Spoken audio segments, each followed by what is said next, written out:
Hello guys, Monster here, and today I'll be talking about my top 5 favorite games of all time. This game will include the 5 games that I've enjoyed the most throughout my whole life. So I've decided to go with my list going from 5 to 1, 5 being the least favorite, I guess you could say, although all of them are my favorite game, to 1 being my absolute favorite game of all time. So at number 5, we're going to start with the Call of Duty franchise as a whole. Since it's a game that comes out every year, I didn't feel like just making a video talking about my favorite Call of Duty game, but and just make the franchise as a whole since they come out every year and they're so similar to each other. Now, I'm going to say that my favorite series is the Black Ops series, and it ranges from Black Ops 1 to 3. 4, I really didn't like, to be honest. I'm gonna put that out there. Multiplayer was good and Black Ops was good, but Zombies is kind of my favorite game mode. And in Black Ops 4, Zombies was trash. But my favorite game probably will be Black Ops 3. Just perfectly balanced. We were coming off an Advanced Warfare game where people didn't like the jumping and all that other stuff. And Black Ops 3 had the perfect balance between boots on the ground and jumping. It had the best jetpack uh, type of gameplay out of every Call of Duty that came out with that type of system. You were able to interact with a lot of the environment, run through walls, slide. They have every single type of movement that you could think of in a multiplayer game, and it was just perfect balance between everything. Multiplayer was awesome.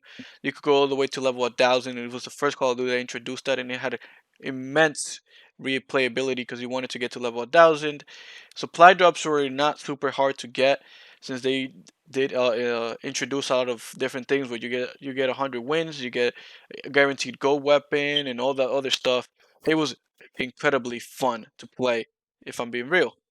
Then zombies, the best zombies ever. You had perfect balance. Gobble gums were super good. You had the perfect balance between not only great zombies but multiplayer. The campaign was not good, but it had one. Something that Black Ops 4 did not have, as we all know. The campaign was definitely the weakest one. They didn't have enough time to polish it and put it how they wanted to, but that's besides the point, anyways. But Zombies was just great. It had Zombies Chronicles, which was what made it over the top for me. It had a lot of classic maps like Kino der Toten, and it brought back the Giant, which is the the Giant from Black Ops 1. They remastered it.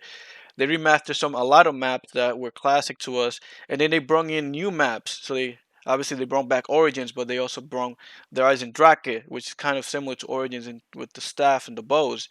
And then they also brought out Garak Krobi, which was my favorite map actually.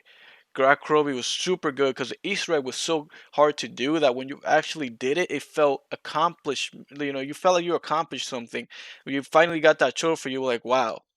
Revelation is amazing how they combine all the maps into one, and it was this incredible Easter egg. The ending was good. The storyline was so good. Following that storyline from Black Ops 1 all the way to Black Ops 3, man, that's why it's my favorite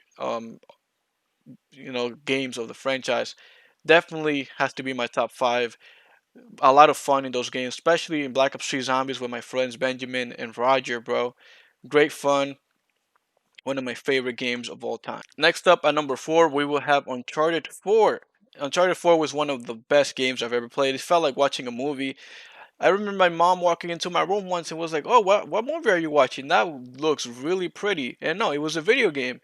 So, it goes to show you guys how good Naughty Dog is, even with the limitations that the PS4 had with that Jaguar architecture. Goodness, it's just they really know how to draw. They have really good artists there at Naughty Dog, and the story was just great. Although it wasn't the original story writer that wrote the story, it was still good. It goes to show how good Naughty Dog is when searching and seeking for talent, because they have really good story writers there in that studio. Story was amazing, a perfect ending to a perfect story. It just goes. They introduce a new character in a way that you just wow. I didn't know this guy existed, and then you just introduce them, and it's just so fluid the way you introduce them because it makes it. It doesn't make it like you kind of try to force that character in there. It's so fluid the way they did it that you were like, oh, it makes sense, And it's just an amazing game, amazing storyline, amazing ending, and definitely one of the favorite games I ever played ever. I try to go to get the platinum trophy on it, but we just caught up with a lot of things at the time, and I couldn't do it. But definitely, definitely there on my top of the top. One of the best story games I've ever played, and it definitely encouraged me to finish the story because I just wanted to know what was going to happen next. Not a lot of games do that for me. I actually end up playing a lot of games and leaving them halfway done because I just don't get interested in the story anymore. Uncharted 4, definitely not the case. Definitely finished the game, and I had a lot of fun doing so. It was just so good. The action is good. The gameplay is good.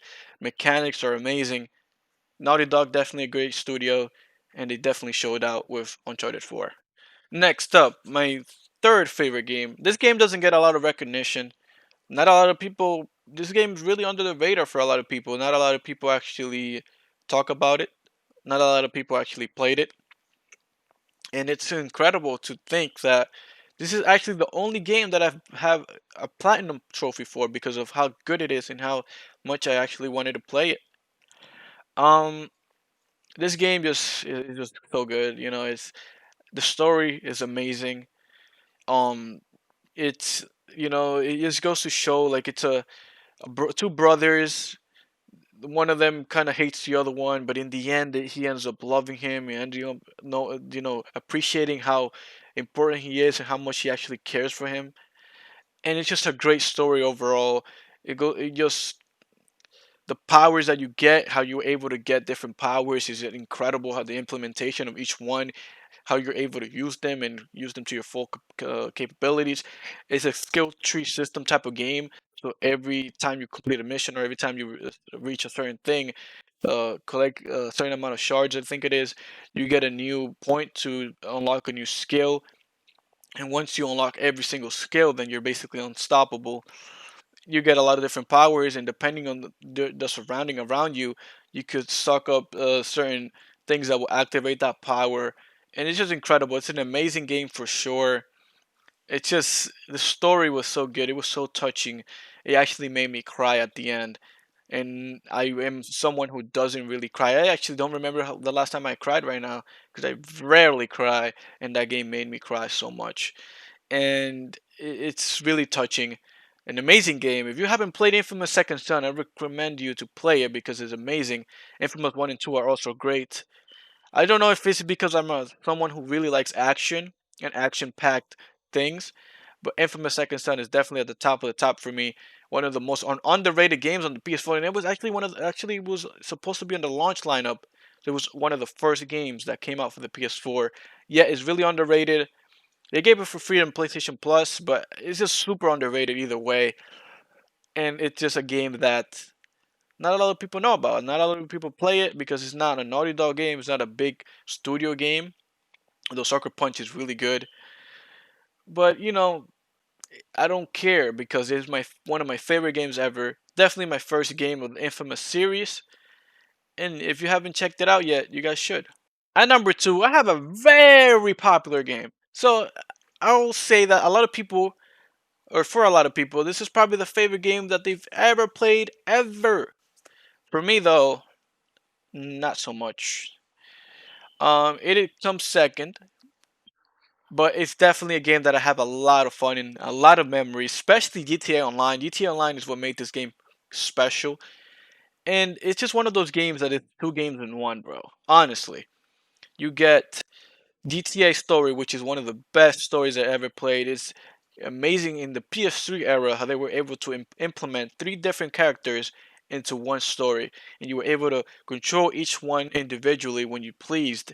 And when you did missions, you could switch from one to the other. It was just amazing. And then each character had their own lives, their own problems, their own issues, and you were able to see through each of them through their point of view because you could be them if you wanted to. And it was just Rockstar just hit the nail on the coffin with this one, bro.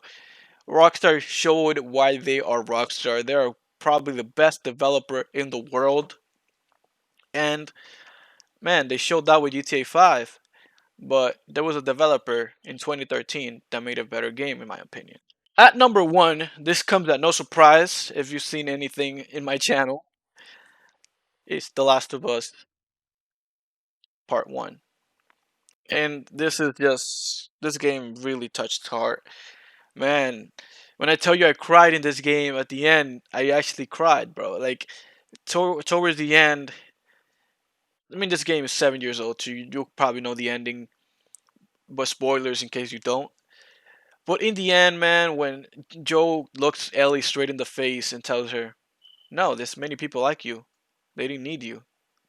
They're actually looking for a cure right now." Then he looked at her with a straight face, and she was like, "Okay." That just made me cry, bro, because it's like when you play the game from beginning to end, and then you get to that part, bro, and then you see why he had to lie to her straight in her face, and you understand why he did it, and you understand the struggle that Joe's going through right now. He doesn't want to lose another daughter, man. And that touches you in so many ways. Because the beginning of the game just sets everything up for perfection. How this is just an apocalypse in the middle of nowhere. Not just happen out of nowhere. It's like a The Walking Dead type of thing. It just happened out of nowhere. People are going nuts. The streets are getting blown up. People are doing riots. Everything. And it reminded me actually of the Fear of the Walking Dead. When you watch Fear of the Walking Dead, the first couple episodes, it's just like that, right? And then this game shows you how Joel is trying to escape, and he's like an ex-military guy, so he knows what he's doing. And it's actually his daughter's birthday and his birthday are in the same day.